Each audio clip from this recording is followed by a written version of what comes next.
Since 1979, developed countries such as Australia, the United Kingdom, Japan, Germany, the United States, and Canada have all provided huge amounts of aid to China. Although their non-reimbursable aid to China has gradually decreased, they still help China develop its economy in the form of economic cooperation and technical assistance. Even though they themselves run annual deficits, their support to China never stopped. Being the second largest economy in the world, China is actually one of the largest recipients of foreign aid. According to incomplete statistics from 1979 to 2003, China received a total of $107.2 billion in official aid.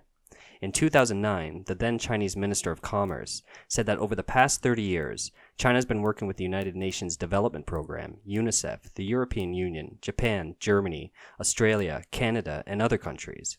With more than 20 international organizations and governments, and nearly 2,000 projects in more than 30 areas, China received nearly $6.7 billion in non-reimbursable aid. In fact, Australia is the first country to provide aid to China, and Japan is China's largest donor.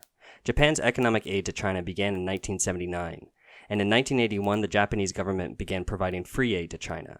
According to Japan's official development assistance data from the Ministry of Foreign Affairs of Japan, from 1979 to 2010, China received about $37.7 billion in development loans, $1.77 billion in non-reimbursable aid, and $1.97 billion in technical cooperation funds from Japan, amounting to about 290 billion RMB in total and involving more than 200 projects. In total, about 66.9% of China's foreign aid comes from Japan. Moreover, representative Japanese aid projects in China include the Beijing Capital Airport, the electrification of the Beijing-Qingzhou Railway, the Nankun Railway, Shanghai Baosteel, Shanghai Pudong Airport, the second bridge of the Yangtze River in Wuhan, Beijing sewage treatment, and the China-Japan Friendship Hospital. 10 years ago, the Japanese government ended its free aid to China but continued to retain loans for existing projects and retained non-reimbursable aid and technical assistance projects. This is until 2018, when Japanese Prime Minister Shinzo Abe announced a complete cessation of all other forms of aid to China during his visit to the country. In the 1970s, when Japan first started to aid China, China was recovering from various social movements launched by the Chinese Communist Party, including the Great Leap Forward and the Chinese Cultural Revolution. The entire country suffered greatly with economic losses and humanitarian crises, with a large number of deaths. However, it seems that China has not been grateful for Japan's help. The 2014 BBC World Service poll shows that Chinese people hold the strongest anti-Japanese sentiment, with 90% of Chinese are negative towards Japan. This is inextricably linked to the CCP's propaganda. Each year, China produces over 200 anti-Japanese films, including some that deviate from historical facts, exaggerate, and demonize performance. These films are supported and promoted by the Ministry of Propaganda of the CCP.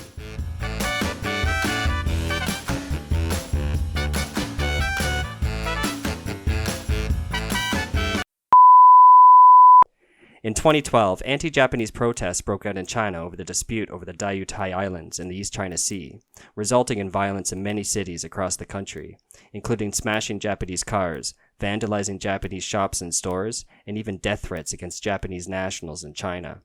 In fact, under the Communist Party's policy, Chinese people do not enjoy the freedom of speech, protest, nor assembly.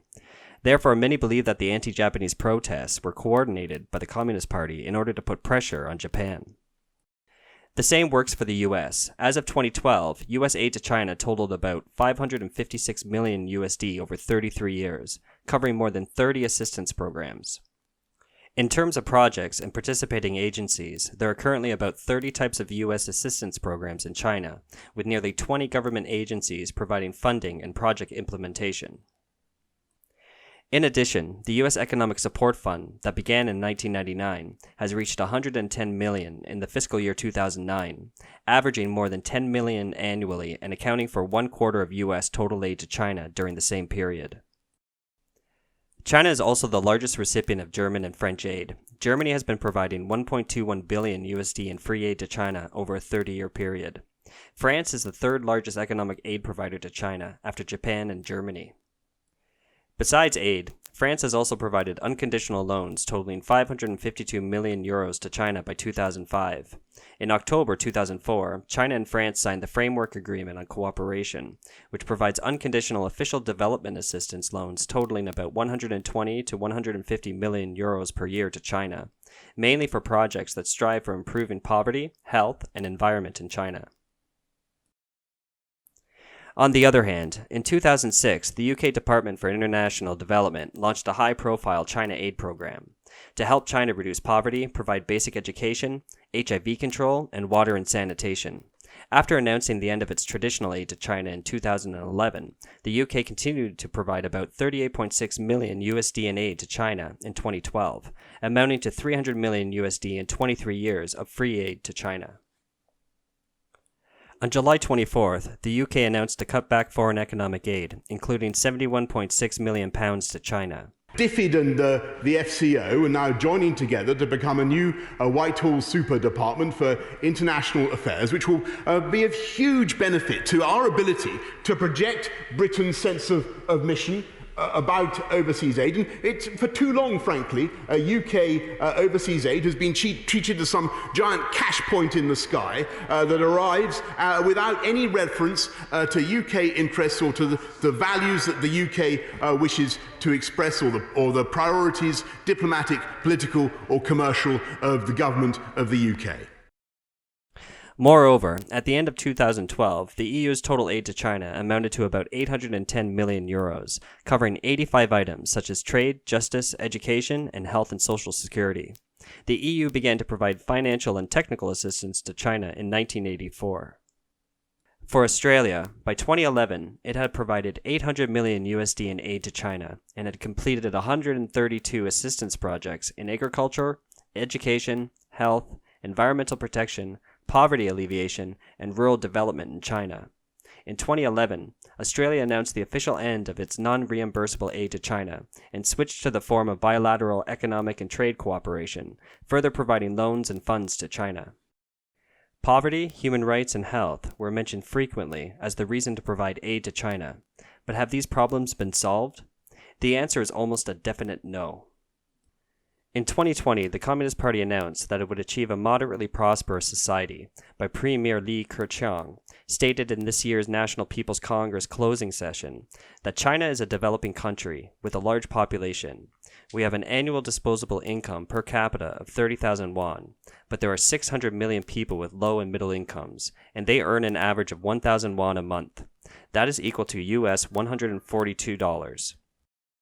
In 2016, World Bank report also shows that China's Gini coefficient of per capita wealth, which charts the economic gap within a country's wealthiest and poorest citizens, is already as high as 0.789, well above the 0.4 warning level, and still continues to worsen. With China's incomplete demographic and income statistics, it's even more difficult to see the true picture. After 2010, many countries turned from providing aid to provide assistance in the form of cooperative projects, including many programs to improve human rights. But soon after, it was found that the CCP had established labor camps in Xinjiang, persecuting millions of Uyghurs. These countries have not only provided free aid to China, but are also China's major trading partners, as about 80% of China's exports are in these countries. More than 90% of China's trade surplus and foreign exchange balance also come from these countries. More than 95% of China's technology comes from these countries. China's scientific and technological progress, technological development are basically trained by these countries too, yet it doesn't forbid it from getting more from these countries.